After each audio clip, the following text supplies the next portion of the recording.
বাংলাদেশের এই সংকটপূর্ণ একটি যে সময় চলছে, এই সময় আসলে বাংলাদেশের মানুষ একসাথে আমরা দেখতে পাচ্ছি টিএসসির এই চিত্রটি যে পুরো বাংলাদেশের মানুষ আসলে একসাথে চায় কিভাবে আমরা এই বিপদটি থেকে আসলে বের হয়ে আসতে পারি। সেই জায়গা থেকে শত শত মানুষ, হাজার হাজার মানুষ তাদের অর্থ নিয়ে, ত্রাণ নিয়ে টিএসসিতে আসছে। আমরা দেখতে পাচ্ছি সেই জায়গায় ইতিমধ্যে ক্যাশ প্রায় ৮৬ লক্ষ টাকা আমাদের বৈষম্য বিরোধী ছাত্র আন্দোলনের যে ওখানে ভলান্টিয়াররা রয়েছে তাদের হাতে এসে জমা হয়েছে। তাছাড়া আমাদের যে ব্যাংক অ্যাকাউন্ট, বিকাশ, নগদ কিংবা যে রকেট রয়েছে, এই অ্যাকাউন্টগুলোতেই মানুষজন তাদের যথাসাধ্য চেষ্টা করছে এই টাকাগুলো দিয়ে, ফান্ডগুলো দিয়ে আমাদের যে ভাইরা বন্যা কবলিত এলাকায় রয়েছে তাদেরকে সহযোগিতা করার জন্য। সেই জায়গা থেকে একটি ছোট্ট বিভ্রান্তির বিষয় তৈরি হচ্ছে। আমরা দেখছি যে কিছু কিছু মানুষ আমাদের বিভিন্ন সমন্বয়কদের নাম করে বলছে যে আমরা তার ভাই কিংবা বোন কিংবা আত্মীয়, আমরা এই ফান্ডটি তার কাছে পৌঁছে দিব।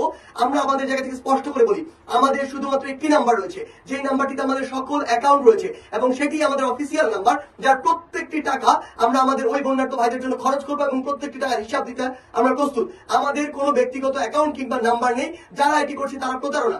এই জন্য আমি স্পষ্ট করে আমাদের সেই নাম্বারটি বলে দিতে চাই।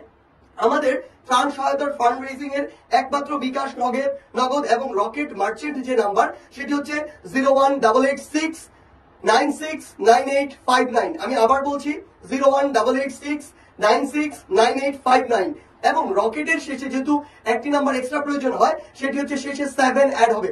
আমি আবার বলছি 7 অ্যাড হবে।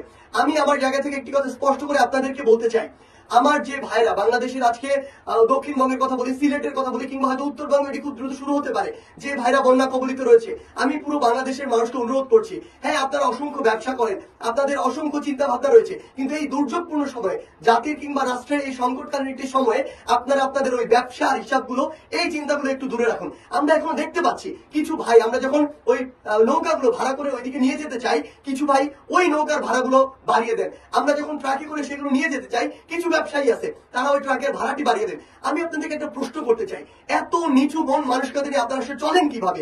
এই যে অর্থ মানুষের সংকটপূর্ণ সময়ে আপনার যে অর্থটুকু আরো বেশি লাভ করতে চান, এই অর্থগুলো আপনার হজম হবে কিভাবে? আপনি কি চিন্তা করেন না যে সৃষ্টিকর্তা যদি চায় তাহলে আপনাকে আপনার এই যে এত এত অর্থ সব একটি মাত্র অসুখের মাধ্যমে কেড়ে নিতে পারে? আবার সৃষ্টিকর্তা যদি চায়, আপনি যদি এখন মানুষের পাশে দাঁড়ান, তাহলে হয়তো অন্য একটি সময় অসংখ্য বিপদ থেকে আপনাকে বাঁচিয়ে দিতে পারে কিংবা আপনাকে ব্যবসায়িকভাবে লাভবান করতে পারে।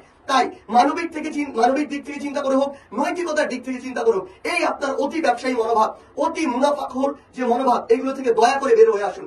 এটি শুধু মানুষের সমস্যা নয়, এটি একটি দেশের সংকটকালীন সময় এবং আমরা সকলে যদি একসাথে কাজ করি তাহলে এই সংকট আমরা উতরে যেতে পারবো।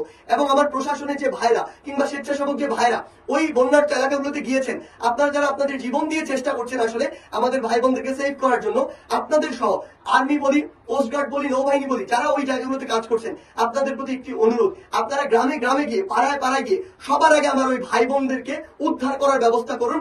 আশ্রয় কেন্দ্রগুলোর যে দ্বিতীয় তলা, তৃতীয় তলা, এগুলোতে নিয়ে এসে রাখার ব্যবস্থা করুন। কারণ আমরা ইতিমধ্যেই জেনেছি যে নিচ তলাগুলো যেগুলো রয়েছে আশ্রয় কেন্দ্রের, সেগুলো ইতিমধ্যে আসলে পানি দিয়ে পূর্ণ হয়ে গিয়েছে। তাই আমরা আমাদের জায়গা থেকে অনুরোধ করছি যে আমাদের ভাই বোনদেরকে সেভ করে নিয়ে আসুন।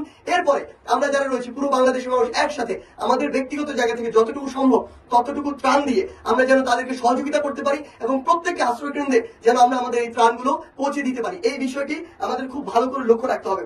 আরেকটি জিনিস সবশেষে বলছি, সেটি হচ্ছে যারা এই একটি সংকটকালীন সময়কেও নিজের সুবিধা আদায়ে বা মানুষকে আরো চাপে ফেলে বাজারগুলোতে মূল্য বাড়িয়ে কিংবা আপনারা এইখানেও আজকের এই সংকটকালীন সময়ে সিন্ডিকেট তৈরি করে যেই শুকনো খাবারগুলো মানুষের প্রয়োজন সেগুলোকে যারা কুক্ষিগত করে রাখছেন, সেগুলোকে যারা গোডাউনে ভরে রাখছেন, শুধু দাম বাড়বে আর সেই দাম বেশি করে আপনি বিক্রি করবেন। আমি আপনাদের উদ্দেশ্যে একটি কথা বলি, এই মানসিকতা থেকে বের হয়ে আসুন। আপনাদের চোখের সামনে এই ফ্যাসিস্ট রেজিমের অনেকের উদাহরণ আমরা দেখেছি, আপনারা দেখেছেন, হাজার হাজার লক্ষ লক্ষ কোটি টাকার মালিক, কিন্তু ন্যূনতম সম্মান নিয়ে এই দেশে এসে মুখ দেখানোর মতো ওই মুখটি আর তার নেই। মুখে চুন কালি মেখে এই দেশ থেকে বের হয়ে যেতে হয়েছে। তাই এই সংকটকালীন সময় আপনাদের এই যে চরিত্রটি, এই চরিত্র থেকে বের হয়ে এসে দেশের জন্য, দেশের মানুষের জন্য, নিজের জন্য এবং দিন শেষে যে সৃষ্টিকর্তা আপনাকে সৃষ্টি করেছে তার প্রতি কৃতজ্ঞতা স্বরূপ আপনারা কিছু একটু করুন। আমরা বিশ্বাস করি সকালে যদি আমরা একসাথে কাজ করি তাহলে আমাদের যে সংকটগুলো আসছে কিংবা সামনে আরো আসবে, সেই সংকটগুলো আমরা কাটিয়ে উঠতে সক্ষম হব। ধন্যবাদ।